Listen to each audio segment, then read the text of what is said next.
Rookies take time to adjust in the NBA, and Ron Holland is looking like a guy who might have had his breakout game. It was phenomenal. Yes, it's against the depleted Pelicans, but you also didn't have Cade Cunningham. He was scratched 30 minutes prior to tip-off. We'll talk about that a little bit more in depth. We're going to talk about Ron Holland and what's going on with him. We're missing a little bit of Asar Thompson. What's going on with him? We're going to get all into that, but welcome in. Starting off with the Cade 30-minute pregame scratch. There was a fan from overseas somewhere that came to this game to see the Pistons, see Cade Cunningham. They had a Cade Cunningham stuffed animal, those terrifying things if you've ever seen it. And to me, it reminds me a lot of the Christian McCaffrey situation in San Francisco in the NFL, where it was like a couple days, or maybe it was the day before week 1, and they said, oh, he's out. But, I mean, a week before that, you had Jordan Mason saying, oh, yeah, I'm going to be starting. Or it was after the game, actually. He said, yeah, I knew this was going to be happening for like a week. And their coach, Kyle Shanahan, said, no, that's a lie. It was really messy.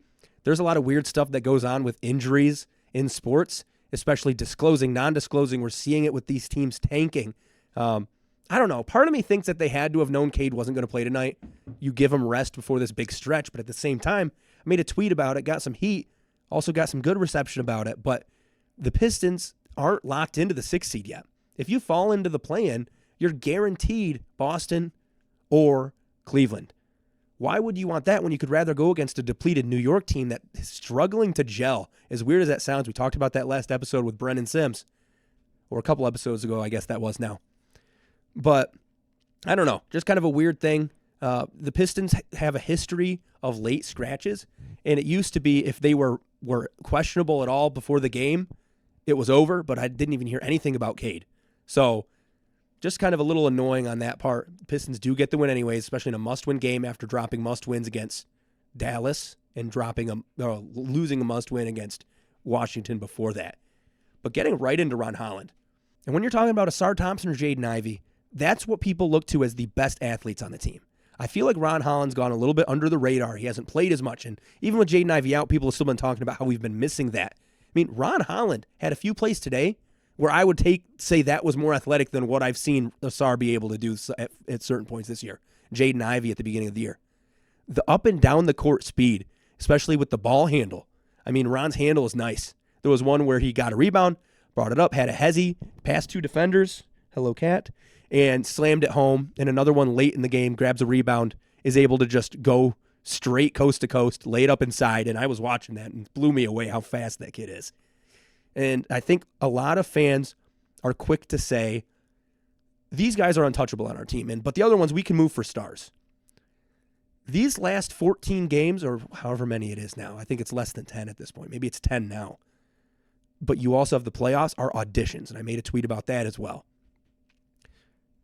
If players aren't playing well and they don't look like they can rise to the occasion, even the previous in the season, people are like, oh, that's a core piece. We can't hold on to them because we're afraid of what Pistons players do when they leave and they show a little bit of potential. I mean, we've seen Spencer Dinwiddie leave, and I guess he didn't really show much. Same with Chris Middleton. But we don't want that to happen with any of our young guys. But at some point, you have to get better, and at some point, you have to realize, okay, Trajan Langdon isn't tied to any of these dudes. And he was at the game today. Somebody brought that up. That wasn't me who came up with this thought. But somebody brought it up that Trajan Langdon was at the game today instead of any scouting for March Madness. So, and I don't know if that's a thing that's commonly done with NBA executives. They're not at the games. But, I mean, this is a core stretch of the season, and these guys he has no ties other than Ron Holland, who he drafted, Bobby Clinton, Cade Cunningham contract, and then some of the free agents, but out of young guys. Ivy, he didn't draft him. Duran, Asar, he didn't draft him. Marcus Sasser, he did not draft him. So if you want to think about what the team could look like next year, I mean, Ron Holland, I think, is going to be a big part of it, especially if they don't go after a big guy, like a big fish like we've been talking about almost every episode. And again, apologies for talking about some of the same topics over and over. It's just these are the things that are so important, and when we're talking on a daily or every other day basis, it's hard to not bring up these things because they're still so prevalent. And I don't know what's going on with Asar Thompson. He had 3 shots that were all turning into free throws, so 0 field goal attempts on the stat sheet. But when we're talking about our young core, I've talked a lot about how he is that number 2 piece next to Cade Cunningham. if you're talking about untradables, no one's truly untradeable in this NBA. But if you have Cade number 1, I mean, it's really easy for me to put Asar number 2, even with how he's been playing, because we've seen how he can fit. And he's never going to be a number 2 offensive scoring weapon if he keeps playing at this trajectory. He can be a good number 3 or 4, a good facilitator. You need people above that. That's where I feel like a Ron Holland, Jaden Ivey might be able to slide up there in those rankings. But in terms of the things that they can't do, Asar can do it better than just about anybody in the NBA in terms of defense. So I'm not super worried with this. He's coming off the blood clot to begin the year and off of ending last year. Didn't really get a summer.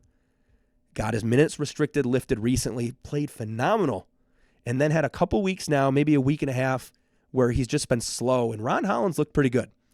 Ron has had limited attempts, but when he's out there, he's always playing hard. I mean, what Asar Thompson does on defense is way more than what Ron Holland can do on defense. But I mean, what Ron Holland does on offense is unmatched by Asar Thompson. Looking at Ron's handle as well, we talked about it a little bit. That's the thing for me where I think Asar has the IQ and the playmaking ability, but Ron does have a handle to be able to take it in and drive a little bit more confidently. I think that Asar can, a little bit more flashier finishes. But I think overall, I mean, maybe I'm overreacting about this game, and tomorrow or the next game, whenever they play, he goes back to getting 6 points, 10 minutes, 8 minutes. But I mean, if this is a trend that can continue, it's obvious why Trajan Langdon and the new front office put so much stock in him at number 5, especially when a lot of people were saying, go with the refined Dalton Connect. Go with the Matas Buzels, who's raw, but it can be better than Ron Holland. And I was of the camp, I don't even remember where I was at, where my head was at in terms of the draft, but I don't think I was on the Ron Holland train. And I am hoping to regret that because he's been playing really well. And so I think he's going to easily be able to live up to his draft position, especially when this draft isn't producing the same amount of, I don't know, like studs, I want to say. There's a lot of really good players in this draft, but it's going to take a few years to figure out if it is an elite crew of guys that make all-star teams, perennial all-star guys. Because it always happens. People call it a bad draft. It starts out slow. Then a few people just need opportunity. And that's what Ron Holland is getting. And especially getting that playoff atmosphere mindset right now versus in 2-3 years like these young Pistons guys have. Like they had seasons of losing. Ron Holland doesn't have that. He's coming into a quote winning organization. A team that's going to finish above 500, 2 or 3 games if they're playing it right. But that's my thoughts on today. But yeah, thanks for joining me. In the description, we have a $2 membership on the Buy Me a Coffee website that goes 100% towards the maintenance of this channel in terms of program, software, editing, all of that stuff, equipment. I mean, that stuff would really go a long way. Yeah, so make sure you check that out. Make sure you like, comment, subscribe. Go Pistons.